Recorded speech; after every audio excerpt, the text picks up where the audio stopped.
everybody, welcome back to Ears to the East, where I have Bubbles again.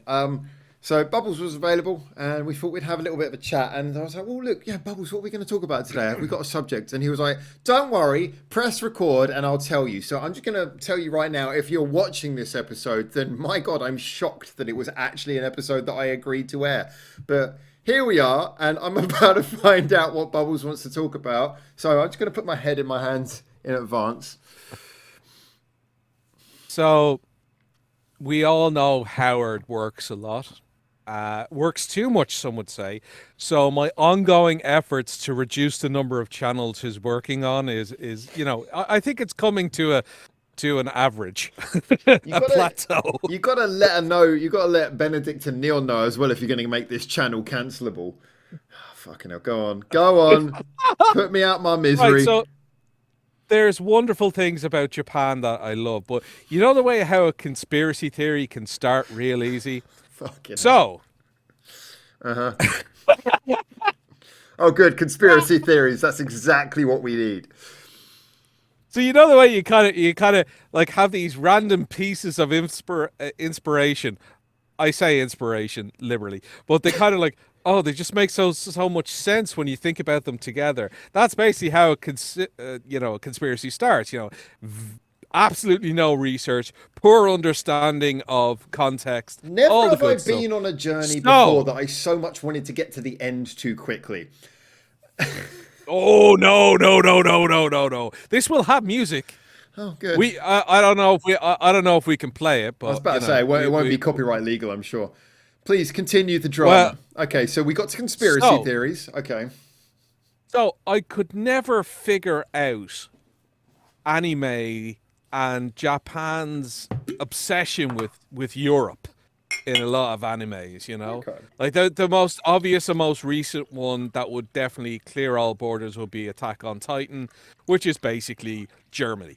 Okay. Because there's the French kind of style Renaissance Lolita thing that I know they referenced a lot in. It's not an anime film, but like Kamikaze Girls that has a lot of anime influence in it. That was yeah. Exactly. But then I found this little known piece. Well, I say little known piece. Hopefully you don't know it, but I think I know where that obsession, especially with World War II, comes from. Because in the 1980s, one Alessandra released an album called Amore in Japan. Now, Alessandra is an interesting girl, mostly for her last name, which is Mussolini. And yes, she is the granddaughter of El Duce himself. The trains run on time here, which is also a thing in Japan that happens. She is a far-right politician, like unapologetically far-right. She's been a far-right politician in Italy's government. She's been a far-right politician in the European Parliament, and she has released never an album apologized for in Japan of CityPop in 1982, and the album's called Amore. And it's got like, I don't know, 6 or 7 songs on it. Okay. And they're all like, I can't tell the difference between it being Europop and Citypop, but she does sing some of it in Japanese. And I was just looking at it going, this makes so much sense in so many ways. It's like when the YouTube algorithm gods come down to you and say, do you know what you really need to talk about? The historical impact of World War II on music. Well, and then this falls into your lap. It was yes. So it was recorded apparently in Tokyo. It has 2 singles. The second one, which is called Tokyo Fantasy, but it's not spelt like Tokyo the city, like Tokyo the person's name, but still Japanese person's name. But the funny thing is, it says Tokyo Fantasy as the single name, but then under the track listing it says Tokyo Fantasy as in the city name. So clearly no one knows. If you bought a copy of this, then please let us know, and then promptly, finish yourself. All tracks are available on YouTube. I have been listening to them over the last 24 hours. So now YouTube just thinks that you're really into the music of the Mussolini family. That's Every time I come on this show, my YouTube feed goes fucking wild for a good month afterwards. And the fact I've been doing this consecutively with yourself, it's just, yeah, I'm getting all sorts. in I couldn't 2000. believe it. An album was sold in London for 4,500 British pounds. Um, so in 2021, she performed the song. If she's a politician now, which I seem to have heard about this, then yes, that would. So as a politician, she performed songs from her hit CityPop album. I did not know about this. Wow. So I'll quickly read the blurb. So Amore is the first. I love this. Amore is the first and only album by Alessandra Mussolini. The album was released by the Alpha Records in 1982 in Japan only, and was produced by Mickey Curtis. It's spelled Mickey, M-I-K-I. I'm assuming that's not a Japanese name, but it could be. And Curtis, obviously, not being a Japanese name. But I do wonder.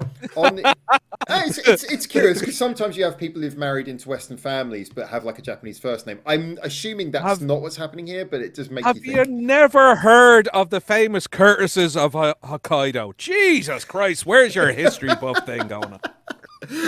So, oh yes, and of course the O'Learys of Okinawa. Oh yeah. It's in the name. It starts with no. Of course, we're going to show it there. Okinawa. Go down to Okinawa. It's O apostrophe Kinawa.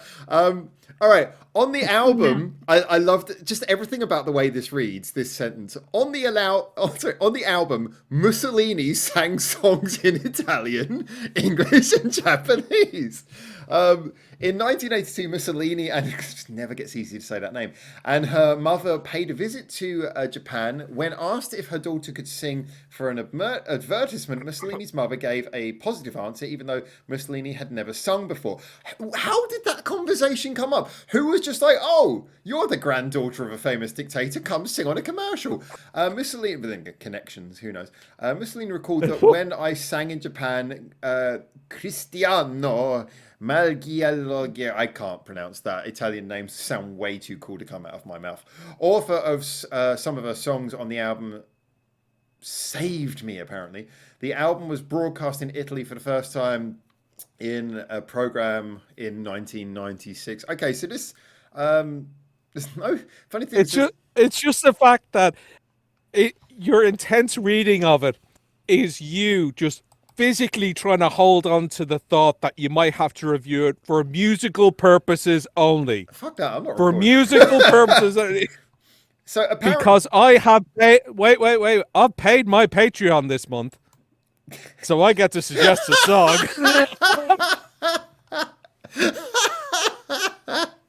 Wait, I just realised something. Because I'm recording this on my computer and not Neon's, that means I can actually paste a copy of the album cover into the video. 1 second, let me just do that now. Oh, it is classic. Well, the funny thing is, so the copy of the album cover that I found on Wikipedia it's a photograph of the actual album cover, which means it includes the release sticker on the front, and the release sticker includes the price. Now, considering when this came out, the album was distributed for 2,200 yen, which is, that for an album with only a few tracks, that's about how much you'd expect it to be worth these days to buy a mini album. So this was not cheap. Yeah, I know there's like the zero inflation thing in Japan, but this was 2,200 when it came out. So Nanini, again, big into capitalism.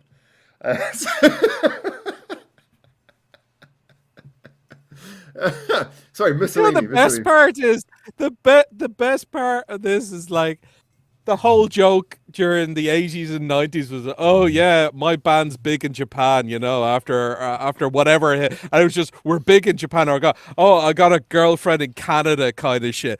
And you just look at this and you go, how's Italy doing? We're bringing it back. We're very big in Japan. I'm just gonna put a picture of I'm gonna put a little picture of Mussolini right by you, So there you go. She'll sit by your head now for the rest of this conversation. You brought Which Mussolini side? into this conversation. You brought Mussolini into this Yes, conversation. Now she stays with you. I brought Mussolini's granddaughter into No, Patreon let's fight. like Wikipedia. Let's just call her Mussolini. Let's not specify. Mussolini is with you. If you turn to your left, you will see Mussolini. There she is. There you go. Yeah, right. Vaffanculo. That one line you learnt from Friends. Anyway. Okay. Cazzo. Oh, Minchia. There you go. So we're gonna get banned for something. We might as well like make it European. Like, how do you think Benedict and Neon are going to feel when they're like tune into the channel one day as, oh, what video is coming out today? Oh, the Mussolini video. Hold on, what? we were discussing Japan's obsession with European culture. Bubs just did not understand the assignment as per usual. Well, actually, I decided if we could bring this actually onto something of an interesting, like probably actually on there is a fairly interesting tangent where we can get into a decent subject from this, unless you do just want to honestly talk about Mussolini for the rest of this video, which I wouldn't go completely past me, but it's the funny thing is though, Stalin's granddaughter is a punk living in Portland. Okay, I'm done with the I'm done with the grandchildren kind of end of things. If any offspring or any further generations of Stalin's family managed to survive being in his family, that's pretty impressive in its own right. But so yeah, kind of the interesting thing is that it's really surprising what music gets popular from the West in Japan, because like sometimes it'll be stuff that wasn't that popular in the West, or stuff that you look at famous bands like the Beatles or Queen, the songs that are famous in their home country are not the same ones that people know in Japan. It is interesting. So I've got to get that picture of Mussolini by your head. It's the fact that her kind of like her butt is right above your left ear that I can't help but I'm gonna have to. I'm just gonna. There you go. I'm not gonna make a face and turn to my left. I know you want me to, but I'm going to blue ball you I did on move this her closer because I know there's a closer. thumbnail. She There's a is thumbnail very in my close. future. Yes, That's all yeah, I'm saying. Yeah, you are basically saving me editing time by just doing it for me.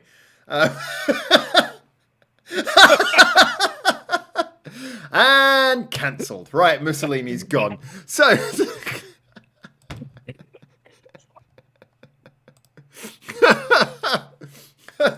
This is what happens when you don't let your other friends on here. Oh God! Oh, this is classic material. Yes, this is our old school special. But you are right in one regard. Like you often hear of like Hollywood stars, especially during the 80s and 90s, that would have commercials in Japan. Yes, Friends made the joke about it with Joey having a Japanese commercial. For, God, what was yeah, it? yeah. Blue lipstick and shit. And you do see those kind of things, but you gotta hand it to it. Like when they like something, they like something. That's it. Well, That's it. it was But I can't think of like offhand. I can't think of any other kind of obscure ones to kind of throw your direction. I think it's more there is this sort of weird, because obviously now the world is smaller and the internet's brought a lot of things together, which is cool, and it's in so many ways is good. But there are a lot of those quaint, bizarre things like that story, which sort of come out and you think they're so weird. I mean, obviously, like just using the Friends example with the whole Joey thing for anyone who saw that. I had a Japanese friend at the time who was like really was into Friends. She was a big Friends fan, and she pointed out that commercial always seemed weird to her because she was like the commercial looked so Chinese. She was like everything about it was really Chinese. And I got to be honest, actually, now having watched it back in the last year or so, it's true. It looks much more Chinese than Japanese. It does not look like a Japanese advert. It looks a lot like a Chinese advert. I completely concur with her on that one. But how dare Japan disown Joey Tribbiani, for fuck's sake? Well, no, that's it. We're shutting it down. China invaded Joey Tribbiani. China they stole Joey Tribbiani from Japan. I and he's Italian, so we're back to Mussolini again. Yeah, So here we go. So just everything we talk about on Ears to the East, we just can't get around Mussolini. He's everywhere we go. So Well, you said east, and Italy is east of where I am. Again, we just have to talk about no, miles. talking of east of where I am, I'll gladly jump in the Pacific to get away from this conversation.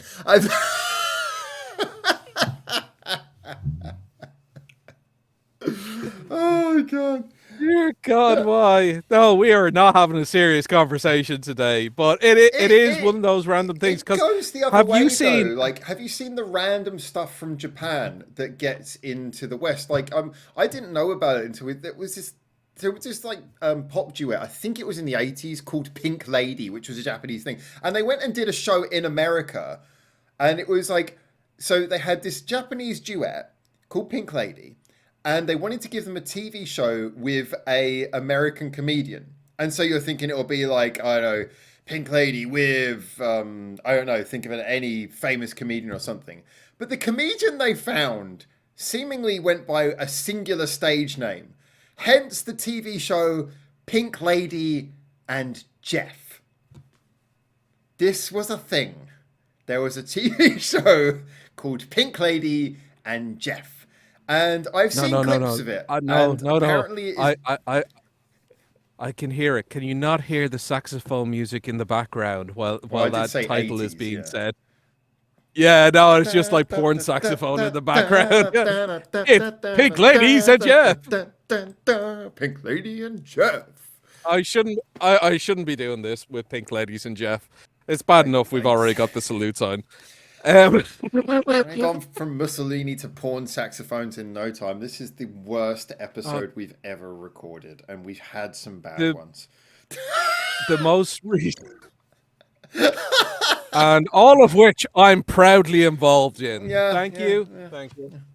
You have contributed. It's true. No, the one that I heard most recently, commercial wise, while you bring that up, is the Long Man commercial.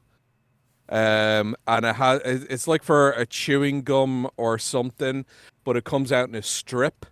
I don't know what type of candy it is in Japan, but you'd have this guy handing this candy to a girl, and then she'd look wistfully off in the distance to see this guy with a huge long candy, and you'd hear this guy sing in the background like "Long, long man" or something along that line. Really like better than anything I could ever do. And like this dude was just dripping with cool and stoicism, and anti-hero vibes. And the thing was, it was a series of commercials. And so you'd see one completely out of context, just like, oh, it's a dick joke, right? And it keeps going. It's still a dick joke. Like, it's the same woman, same man, and same long man. But it gets to the point where your woman and the guy are getting married, and this dude shows up. And I won't ruin the ending for you. Please do check it out. But it's like all the different types, all the types of longness that you could ever hope to see within a commercial is on display from that company. I'm gonna have to look when that up. when that took out, that's just. There's a bunch. I think there's about 5 or 6 commercials, but they tell a story. I was watching it and I just couldn't help but think to myself, oh my God, this is the most stellar bunch of commercial storytelling since Papa Nicole or Nescafe, where the neighbor goes and meets his neighbor, and fucking Anthony Stewart Head. It's Giles from Buffy, and he ends up hooking up with his neighbor, and oh God, the 80s and the 90s were a great time for commercials. I'm trying to find this commercial right now, this Long Man commercial. Unfortunately, Longman's quite a common name, I think, in Hong Kong, which I think might be playing against me here. But I'm having trouble finding.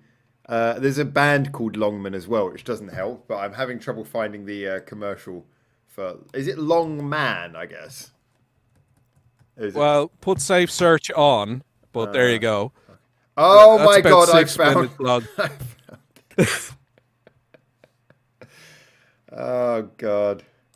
Oh Mr. no. Stud Muffin's got a beard and everything. Like, that's how anti-hero he is. He's got the little fucking goatee thing going on there. Oh, Yeah. it's just he's Tony Stark. He's pulling this Tony Stark out of it. It's fucking great.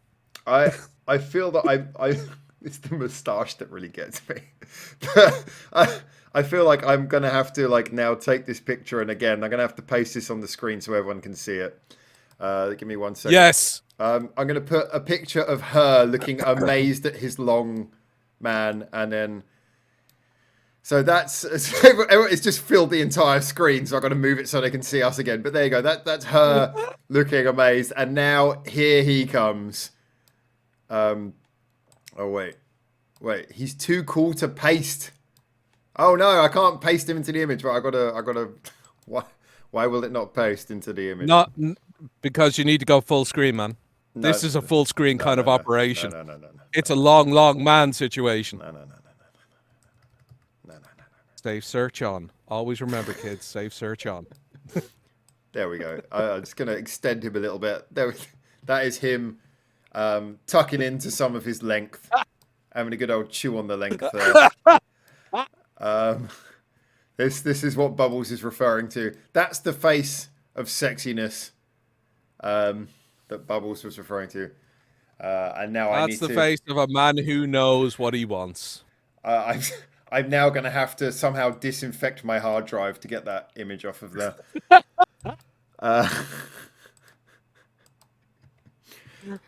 Oh, that's the thing with Japan. Like, I've watched a load of commercials from Japan, and the most amazing thing is I've got to the delete commercials Mussolini have... as well. Sorry, let me delete the Mussolini one. Oh no, that'll be the second time they've been deleted.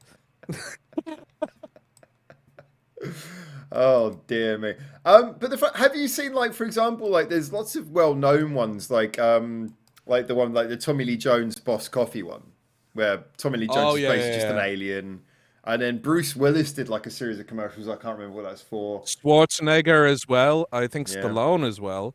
They would have done it when they're at their peak. De Niro's done it, and it's kind of like I can't over this side. Like if I see a bunch of Asian people like in a commercial, right? It's more in the case of they might be dubbed over by something, but you see a lot of commercials that are obviously European and have a dub over it, and the mouth movements just don't fit right. It's because they're going to be dubbed into so many different languages. Yeah. So it's just a one commercial hits all for whatever product it is. Yeah. And so I couldn't tell you if that's something from Japan, let's say, but when I was looking at stuff, like, you know, you have the meme culture stuff, but I ended up looking at a bunch of Japanese commercials and stuff, and the lack of context sometimes it's mind blowing. Like, I don't speak the language, right? But things that annoy me about commercials in general is things like perfume. Okay. Right? Not the band. Perfume, jewelry. No, not the band. Band's perfect, always on point, always in sync. Disturbingly enough. They were 5G before it was cool. That's all I'm saying. It's chat idle GPT. Basically, no, they're fantastic. But you'd have a situation with when a perfume ad, how do you sell a smell? And then they get this Hollywood woman or guy, and they're doing something extravagant and over the top in amazing locations. And if you looked at that, you wouldn't know what the fuck is going on. And you speak the language. Like, you don't know what they're selling. And then they have a weird fucking bottle at the end. You're like, decongestant? What the fuck is this? You know? Jean-Paul Gaultier is fucking amazing at these things. He's the closest thing I can think of. But when I look at Japanese ones, I have that perfume feeling about it. But instead of having that frustration as to why are you on my planet, I just can't help but think to myself, this is glorious beyond measure. Well, can I? Because the madness level. can I share something with you which is not that mad, but certainly worth a laugh? Now, Yes. I'm going to put this, just so everyone knows, I've got Bubbles on Discord chat at the moment. I'm going to share this picture with him, but first of all, I'm going to share it on screen so you guys can see it pretty much at the same time if possible. So you might be aware of a certain, shall we say, from the Americas, a lady who was very much known for her punkish image and for being a rebel and, all of those things. She was really the rebel of a generation. And so you try to imagine what kind of things would she be selling if she was in Japan. And well, that's what I'm going to share with you guys now. And I'm going to share it with Bubbles. Are you ready for this? Hit me. All right. So everyone at home can now see what you're about to see. Bubs, enjoy. Oh, Jesus. Hillary Clinton looks good. Oh, sorry. Hang on. Sorry. No, that's not Hillary Clinton in her heyday. Oh, well. Fucking hell.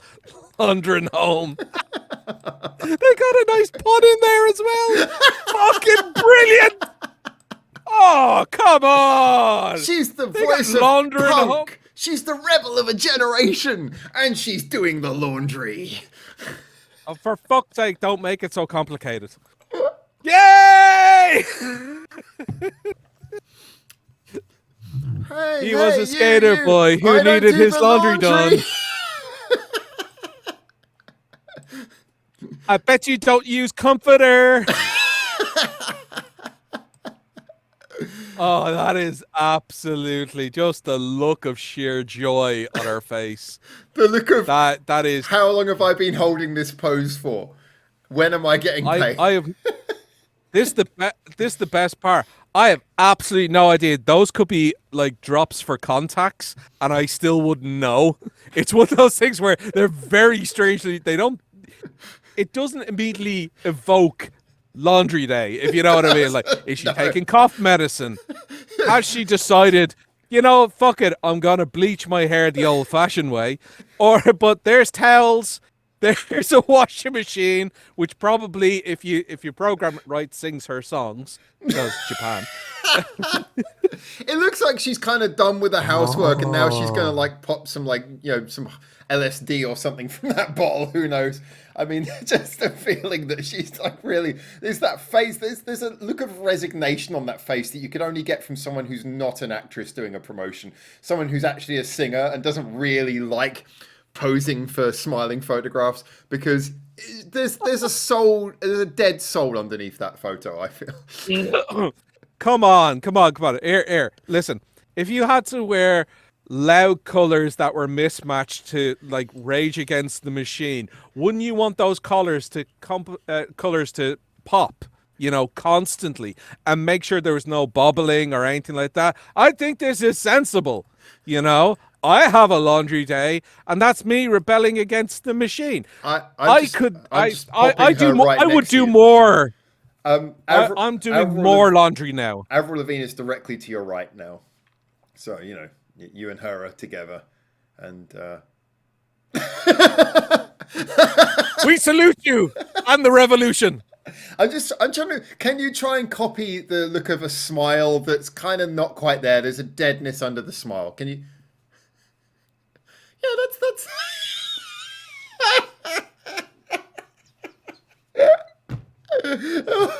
that's about right. This hasn't been an episode of Ears to East. This has been an episode of fucking thumbnails for the next few months. This has been an episode of Channel to the South. Oh God damn it! I love bringing content that nobody will watch. Yes. Nobody. I think we've just. The best part is we've just created our first ever unlisted episode of East to the East. I love the fact that you and me are the only one that will watch this episode only because we're in it. But after you edit it, you'll have more views than me, just because you've had to edit it and put it together and make sure it looks good. There are ways of setting up things we call Oh, templates, Bubbles. Templates. So I don't have to oh engage my with this God. footage once it's completed on any meaningful level. Don't take away my joy of knowing that the minute that you get back on your laptop after a nice snooze, you're just not like, I don't think that actually happened. I was delirious. I need to check Well, that's what the why I'm fuck we were deleting the talking images. I about. don't want to wake up in the morning and just go, why is there this image of Mussolini on my desktop? Oh, Mussolini and Avril Lavigne doing the laundry. So what's this doing here? Oh, and What's Avril Mussolini? What the fuck is this? Why do I have a save and file like that? why is she staring at a man chewing on an extraordinary long piece of cheese?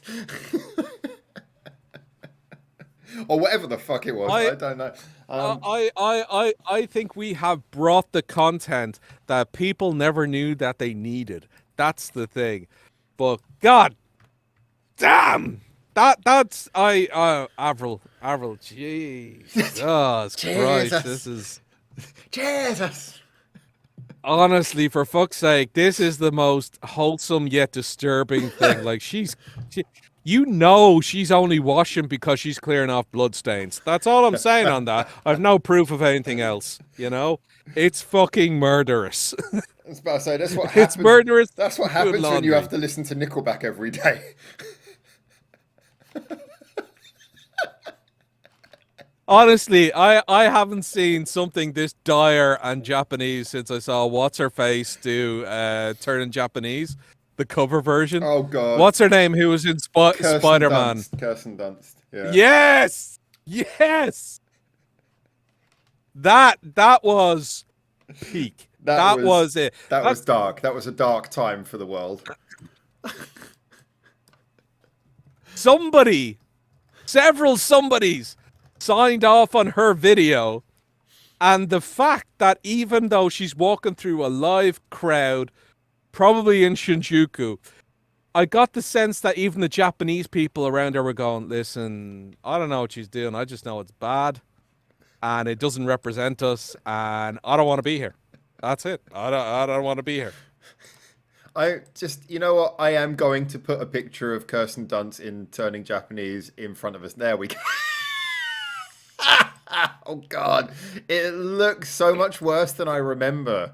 It's like the fact that there's three young Japanese women, I'm assuming dancers behind her, and they're just kind of like, it's normal. This is normal. And there's Kirsten Dunst dressed up like a Harajuku stereotype with her face going, I'm gonna be rich. This is. Can you imagine? Actually, I just had a thought though. What if this Kirsten Dunst got together with Japanese Spider-Man? I think he'd shoot her. He's well known for pulling out the fucking rifles, man. He's going full auto. He'll bring that robot in, which, again, what the fuck? I'm actually going to put. We want Spider-Man to be Japanese relatable. Okay, let's throw in a fucking robot that's like 50 million feet high because we are well known with Spider-Man and his love of giant robots. I got And the automated rifles, the automatic rifles, well, he's American. So, but this guy is Japanese. I got a level with you, Bubbles. You got me there. I just put an image of Japanese Spider-Man holding an automatic next to Kirsten Dunst in Turning Japanese, and it's right in front of us right now. It is there. I gotta be honest, that is now on the screen. This is not the way I expected this video to go. We've come a long way since Mussolini. If you really we've come so far yet gone nowhere. Yes. Do me a favor. We've gone Turn the backwards picture of Spider-Man. Turn the picture of Spider-Man upside down and put it next to Kirsten Dunst. Please tell me I can do that. I'm not sure if I don't even think I can do that. Wait. We need this in our life. Wait, flip vertical. Man, yes, it has OBS has a flip vertical option. Right, he's still holding the gun. I need to point that out. He's still got the gun. That's the only reason I said do it. Okay, yes. But the funny thing is he's upside down, but he's now got his gun pointed directly at your face while he's hovering menacingly above Kirsten Dunst. Understandable. Have a nice day. Oh god, this is so. Oh, it's Spider-Man so in good. Japan does it with a gangster lean. That's all we know. I gotta say, this is so good that I'm actually just I'm gonna screenshot what I can see right now, and I'm gonna send it to Bubbles so he can see it as well. Hold on, Bubs. Oh, have a look in chat. I'm gonna send it through so you can see it as well. You need to be I'm bracing myself for greatness. It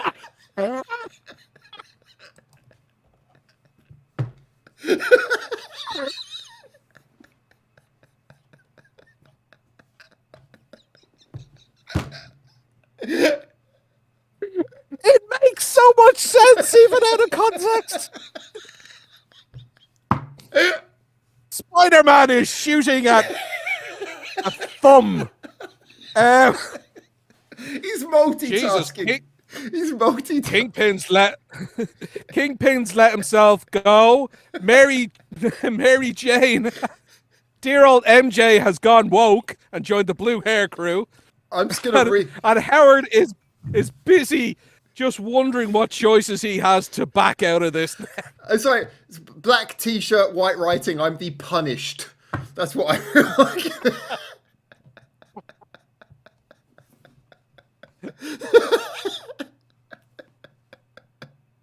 That is fucking art right there, my friend. AI, come get me. Get me with your prompts. Yeah, I think this is a good place to wrap up this episode with that on the screen. Right.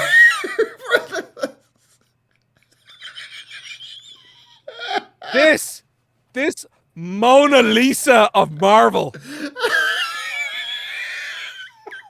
I can't help but look at it. It's the fact that it makes so much sense and yet it's so wrong.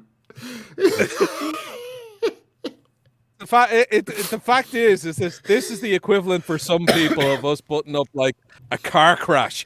You will look. You will not know why. You'll be disgusted by yourself, but you'll still watch. Like a moth to a light bulb. Well, on this truly confusing note, I think Mussolini for a remix. I can't believe it. So we covered Mussolini, Japanese Spider-Man, and Kursten fucking Dunst, and a guy whose like whole thing is eating long stuff. This has been the most fucking pointless episode we've ever done. Okay, I'm out. Fuck it. All right. Ladies and gentlemen, keep your ears to the east. Keep them, just, whatever. Keep your ears, keep your eyes anyway. Just, God damn it, I'm sorry. I'm not. Fuck you. Right. No. Don't worry, kids. I'll be back. And if you want to see Bubbles on future episodes... What is wrong with you? Yeah. Bye-bye.